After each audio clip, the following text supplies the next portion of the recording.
3 personnes décèdent du suicide à tous les jours. Et si on calcule les tentatives de suicide, ça monte à environ 250 tentatives de suicide par jour. C'est énorme au Québec. C'est énorme.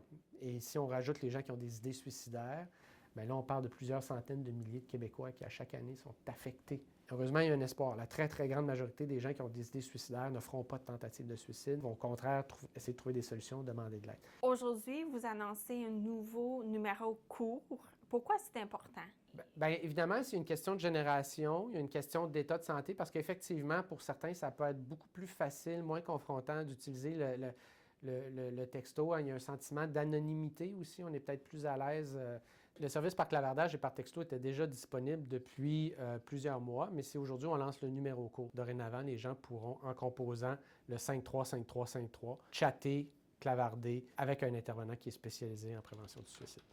Il y a une réponse immédiate. D'abord, il y a un processus de triage qui se met en place. Donc, quelques questions sont posées à la personne pour connaître son âge, son état de situation. Et dès qu'un intervenant se libère, bien, à ce moment-là, on redirige la personne vers un intervenant pour pouvoir débuter la séance d'intervention.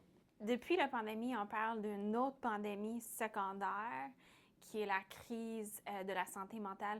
Qu'est-ce que le gouvernement du Québec devrait faire de plus? Bien, je vous dirais qu'il y a quand même eu beaucoup de progrès dans les dernières années. Le gouvernement du Québec a annoncé une stratégie de prévention du suicide au mois de mai dernier. Pour nous, c'était une avancée importante. Il y a un investissement de 65 millions de dollars aussi. On a bonne confiance que ça va avoir un impact positif.